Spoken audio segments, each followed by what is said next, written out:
Selamat sore, selamat berbuka puasa untuk Anda yang menjalankan ibadah puasa. Selain 3 informasi utama tadi, ini sore juga akan menghadirkan informasi lain. Di antaranya banyaknya pemudik yang nekat menerobos jalur alternatif menuju kota Jember, membuat Muspika Kecamatan Sumber Baru menutup jalur alternatif dengan batu. Dan kabar gembira dari penanganan COVID-19, pasien positif corona yang sembuh semakin bertambah. Bersama saya Qudsia Firdausi. Dan saya Abraham Silaban, kita awali ini sore dengan sejumlah berita pilihan. Di antaranya warga mengabaikan jaga jarak saat pengambilan bantuan sosial di Jombang, Jawa Timur. Inilah ini sore selengkapnya.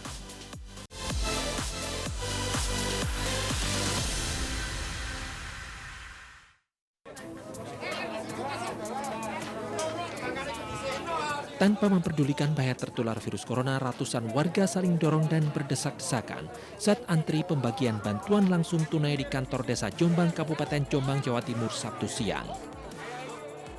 Warga saling dorong antara satu dengan yang lainnya karena berebut mendapatkan layanan terlebih dahulu. Meski sudah berusaha ditertibkan petugas, warga seolah tak menggubris dan tetap berdesak-desakan. Berdasarkan data pemerintah desa Jombang, total ada 1.059 warga yang mendapatkan bantuan langsung dari APBD Kabupaten Jombang senilai Rp200.000 per orang. Mereka adalah warga yang belum mendapatkan program bantuan apapun dari pemerintah pusat.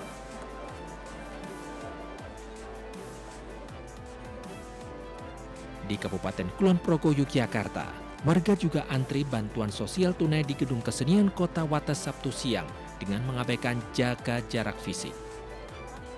Petugas dari Dinas Sosial, TNI, dan Polri yang mengatur antrian soal tak dihiraukan warga yang antri untuk mendapatkan bantuan senilai Rp600.000 dari pemerintah.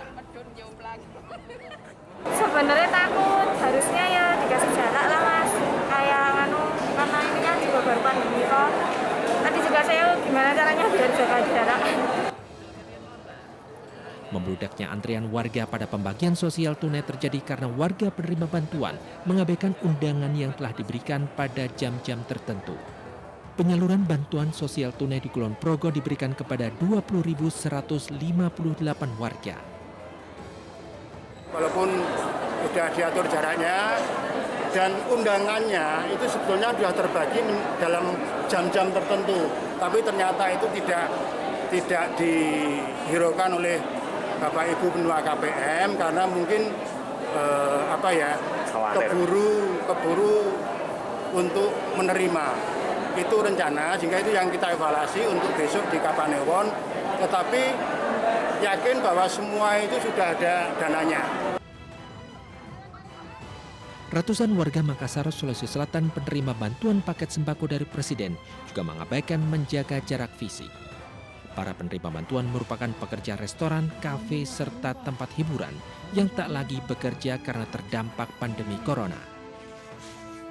Paket sembako dari Presiden diberikan kepada perantau yang tinggal di Kota Makassar, Sulawesi Selatan.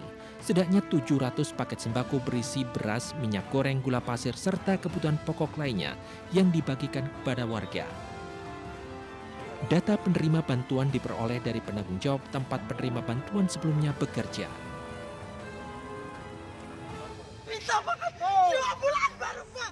2 bulan anak saya belum ada masuk uang. Kami sudah di lockdown 2 minggu, nggak ada. Itu aturan kalian pemerintah manusia. Tapi kalian menentang aturan Allah. Seorang pedagang mengamuk saat petugas menutup toko yang berada di pusat grosir Cirebon, Jawa Barat. Petugas Satpol PP meminta seluruh pertokoan non-prioritas untuk tutup selama PSBB berlangsung. Menurut pedagang, jika toko ditutup tidak ada pemasukan untuk mereka. Para pedagang meminta pemerintah Kota Cirebon untuk mencarikan solusi selama diberlakukannya PSBB. Saya cuma 10.000 dicari tiap hari. Sekarang kami diberhentikan secara 2 minggu. Sampai batas waktu yang tidak ditentukan. Gimana caranya ini memberikan informasi? Petugas Satuan Polisi Pamung Praja pun memberikan pemahaman agar para pedagang mengikuti instruksi pemerintah. Kalau seperti ini caranya nggak ketemu, ya kita bicara setelah inilah. Saya melaksanakan tugas dulu, ya. Saya melaksanakan langsung sekarang. Saya nggak mau tahu. Sekarang sudah saya nggak ada. Makanya lanjutkan nanti. Ya. Tim Liputan iNews melaporkan.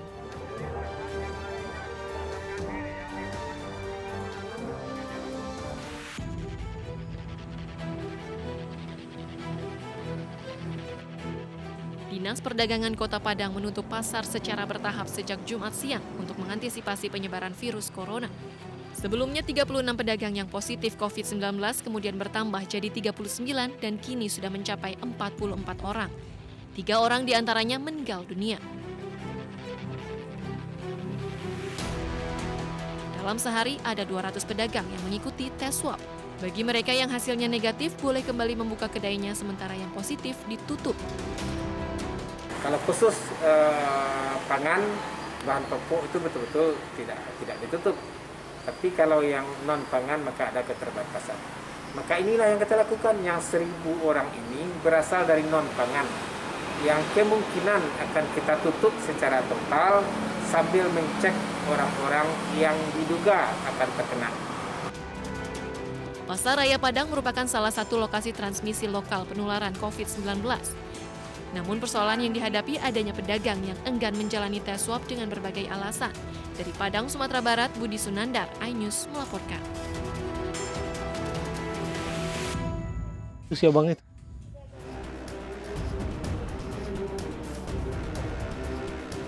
Petugas gabungan Satpol PP, TNI, dan Polri merazia sejumlah toko yang nekat beroperasi pada masa penerapan pembatasan sosial berskala besar fase 2 di Pasar Pulau Jahit, Cakung, Jakarta Timur Sabtu pagi.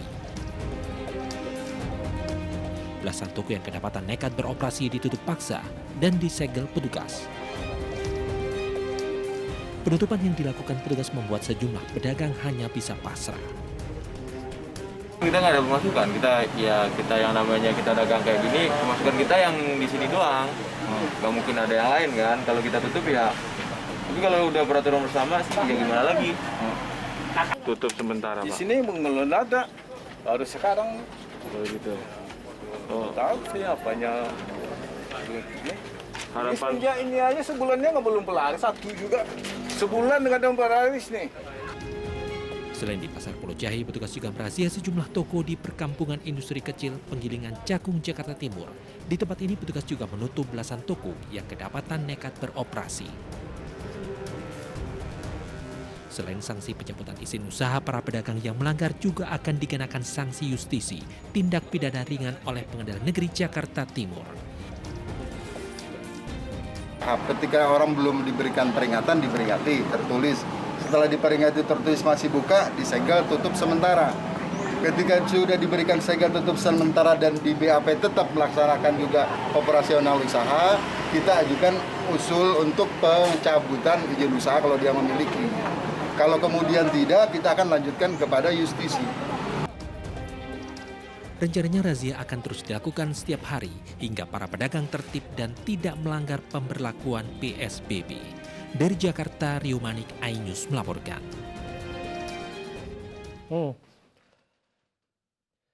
Demikian berita pilihan iNews sore. Selanjutnya kita akan ke Kulon Progo, Yogyakarta. Warung wisata Pantai Glagah kini berubah menjadi tempat isolasi pemudik. 2 pemudik yang datang dari Jakarta dan Papua diisolasi selama 14 hari dan dipantau kondisi kesehatannya sebelum diperbolehkan pulang ke rumah masing-masing.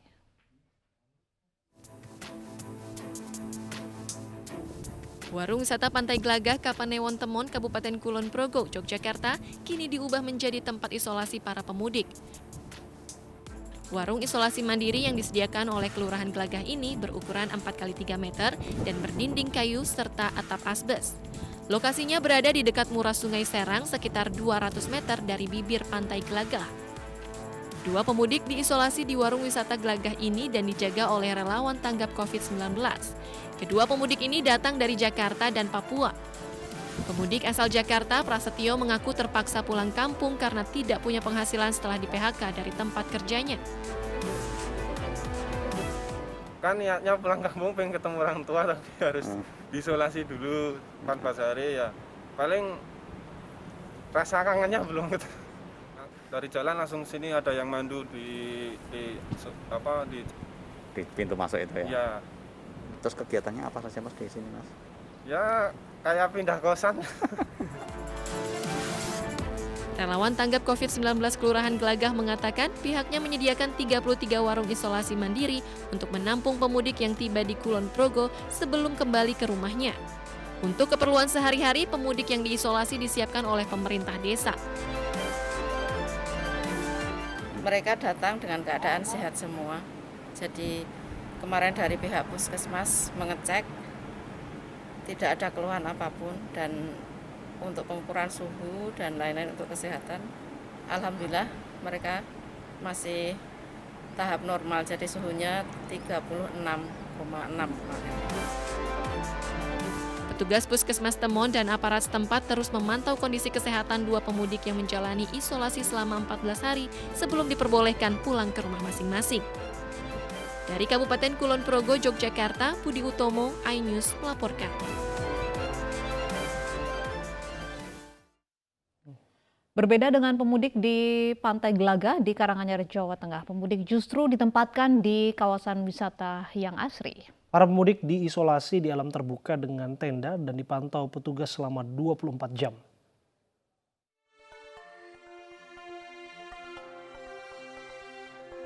Kawasan wisata Telaga Madirda yang berada di lereng Gunung Lawu, Desa Berjo, Kecamatan Ngargoyoso, Kabupaten Karanganyar, Jawa Tengah, diubah menjadi tempat karantina para pemudik. Di alam pegunungan ini, pemerintah desa menyediakan 12 tenda di tepian telaga. Kawasan wisata dipilih sebagai lokasi karantina selain karena memang ditutup selama pandemi COVID-19, hal ini juga bertujuan agar pemudik tidak merasa bosan saat menjalani karantina selama 14 hari. Tempat karantina bagi pemudik ini dibuat khusus bagi warganya yang pulang kampung sebagai upaya memutus rantai penyebaran virus corona. Saat ini terdapat 2 pemudik yang menghuni pulau karantina. Para pemudik yang dikarantina juga dapat ditemui pihak keluarga di tempat yang telah disediakan petugas. Selain menyiapkan petugas jaga, pihak desa juga menyiagakan tenaga medis untuk memeriksa kesehatan rutin para penghuni karantina. Utamanya untuk keselamatan keluarga, yang kedua ya mungkin bisa untuk biar nggak bosen di sini ya juga sekaligus untuk refreshing, mungkin biar pikiran tidak jenuh dan sebagainya. Masalahnya kan kita memang saklek 14 hari mengikuti aturan pemerintah.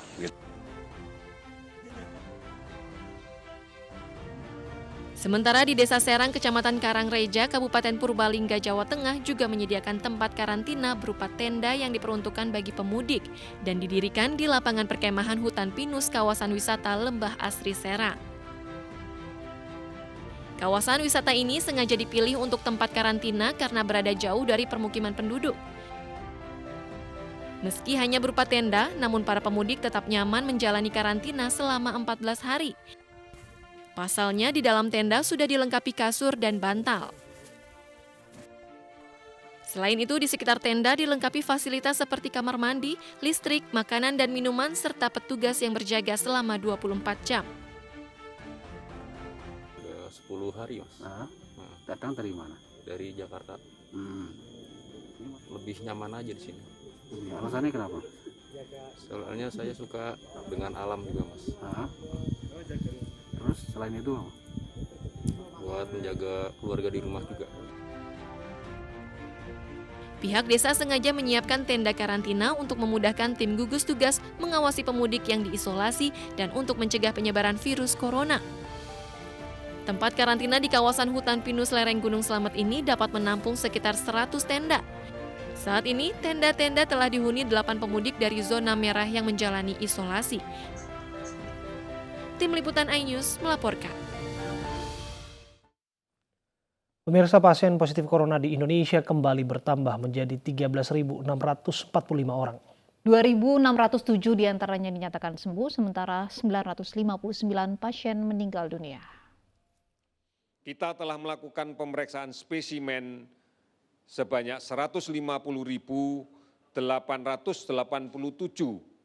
yang terdiri dari pemeriksaan rapid time, real time PCR sebanyak 150.493 dan tes cepat molekuler sebanyak 394 spesimen.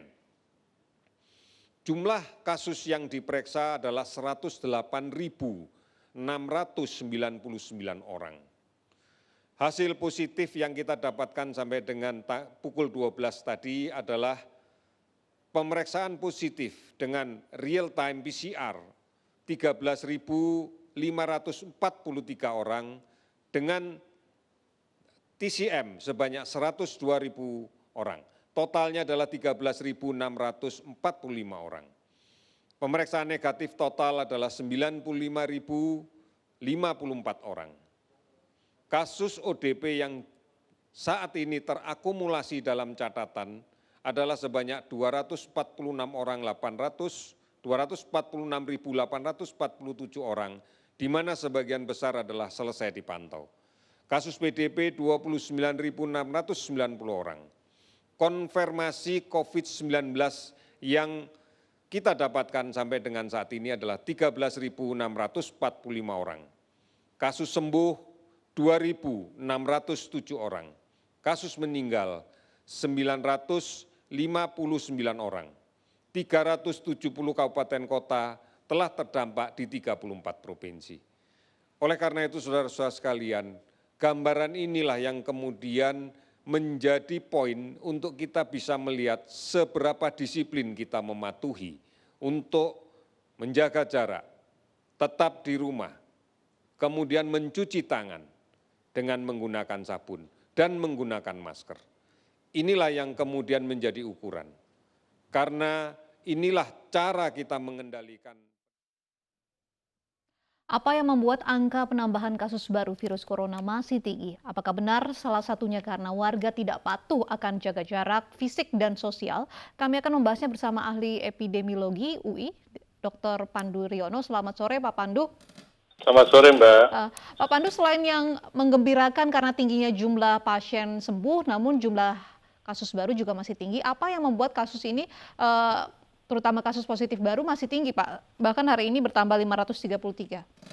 Iya, karena tingkat kepatuhan masyarakat itu tidak menambah, sehingga mereka cenderung tidak patuh. Seperti data-data secara nasional, menggunakan data dari Google itu terlihat bahwa tidak ada peningkatan kepatuhan masyarakat. Juga data DKI juga demikian. Begitu tadinya sudah tingkat kepatuhannya meningkat, sekarang menurun lagi. Tidak heran angka kasus terus meningkat. Padahal tadi sudah cukup menggembirakan untuk DKI, di mana sudah turun, tetapi tidak jadi turun. Anda melihat bahwa PSBB yang sudah diterapkan di sejumlah kota ini tidak efektif juga, Pak? Belum efektif, karena masih banyak bocor-bocornya di sana kiri. Kenapa tidak efektif? Karena tidak dimonitoring dan tidak dievaluasi. Jadi kalau ada kegiatan PSBB, mohon agar dimonitoring dan dievaluasi sehingga selalu ada perbaikan. Kalau hanya dilepas begini saja, maka kita akan melihat bahwa efeknya tidak efektif. Padahal masyarakat sudah menderita dan untuk banyak melakukan kegiatan-kegiatan yang sudah berhenti, banyak yang kena PHK dan sebagainya. Ya Pak Pandu, seharusnya kan angka yang diinformasikan pemerintah setiap hari ini bisa menjadi warning buat masyarakat. Mengapa ini tidak diindahkan? Terkesan hanya ini angka matematis semata. Ya, karena angka itu tidak hidup. Angka itu kan cuma angka. Orang tidak sadar bahwa angka itu adalah manusia. Apalagi kalau kita melihat jumlah kematian. Dan bagaimana untuk bisa menerjemahkan? Menurut saya sih memang terlalu top down sekarang ini. PSBB terlalu top down sehingga harusnya PSBB di mana masyarakat yang mulai mengambil inisiatif. Mulai mengambil inisiatif dalam pengertian bahwa pembatasan sosialnya tidak berbatas wilayah lagi, tapi berbasis komunitas. Sehingga kalau berbasis komunitas, komunitas akan sadar bahwa mereka yang mengingatkan, mereka yang sadar, mereka yang memulai. Jadi tingkat kepatuhannya akan lebih meningkat dibandingkan kalau top down seperti ini. Jadi mereka cenderung tidak peduli.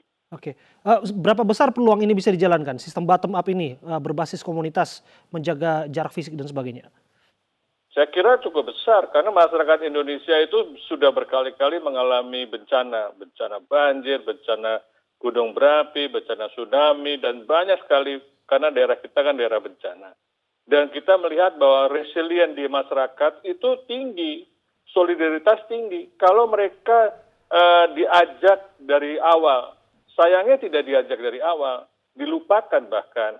Nah ini menurut saya sudah kita harus memberikan peluang pada masyarakat untuk mengambil alih, untuk menginisiasi pembatasan sosial yang berbasis masyarakat atau berbasis komunitas. Ya, kalau kita lihat berbasis komunitas, justru mudik angkanya masih tetap bertambah. Ada aja orang yang bisa cari celah untuk kembali ke kampung halamannya dan keluarga tetap menerima. Bagaimana fenomena ini, Pak Pandu? Nah itu kan kalau berbasis komunitas sejak awal itu tidak bisa diterima, maka mereka akan menyediakan tempat isolasi, akan dijaga tidak bisa masuk ke dalam pemukiman atau lingkungan mereka. Jadi misalnya suatu desa, ya ada anggota masyarakat yang mudik, itu tidak akan diterima oleh masyarakat lainnya, karena dia bisa menjadi sumber penularan. Seperti itulah di mana kita bisa menjaga berlapis-lapis, dan masyarakat bisa mengambil alih, bukan mengambil alih dalam pengertian ini, tapi bisa memonitoring dan bisa melakukan kegiatan-kegiatan yang lebih efektif dibandingkan hanya perintah-perintah saja. Pak Pandu, dengan tingkat kesadaran warga begitu yang rendah, apakah ini bisa membuat masa penyebaran bahkan puncak corona di Indonesia bertambah lama? Ya, bukan saja bertambah lama, tetapi juga kasus yang itu akan meningkat terus. Kita seharusnya bisa sudah mulai landai, sudah membentuk puncak dan tinggal turun, tapi tidak terjadi, masih naik terus. Ini yang mengkhawatirkan sehingga kita tidak punya kesempatan untuk bisa lebih cepat mengakhiri atau meredakan pandemi ini. Dengan kondisi yang seperti ini, perkiraannya kapan Pak pandemi ini akan berakhir di Indonesia? Saya masih belum tahu, karena kita belum tahu bagaimana bocoran mudik ini terjadi. Karena sejak adanya pelonggaran untuk mobilitas penduduk dengan dibukanya transportasi, ini kan membuka peluang-peluang baru, masyarakat akan mengupayakan mudik walaupun dilarang. Sehingga sekarang tinggal masyarakat setempat untuk mencegahnya dan menganggap bahwa mereka kalau mudik akan ditolak misalnya. Demikian. Pak Pandu, disadari atau tidak belakangan ini Jakarta seolah kembali ke relnya, semakin ramai, semakin macet. Saya berharap ini hanya yang tampak di permukaannya saja. Bagaimana Anda melihat seharusnya Jakarta ini bisa jadi portfolio dicontoh oleh kota-kota lain untuk bisa menghadapi pandemi? Iya, seharusnya Jakarta tadinya saya juga mengharap bisa menjadi contoh. Ternyata tidak. Ketika turun dan ketika semuanya euforia, itu ternyata tidak, masyarakat sudah mulai keluar. Wah, kita sudah mulai turun gitu dan sebagainya. Itu terbukti objektif bahwa tingkat kepatuhannya menurun. Artinya tadinya sudah 60%, sekarang tinggal 55% masyarakat yang patuh untuk tinggal di rumah. 55% masyarakat patuh di rumah. Saya berharap bahwa ini membangun kesadaran setiap orang untuk tetap jaga jarak untuk keselamatan bersama. Sekali lagi terima kasih Pak Pandu.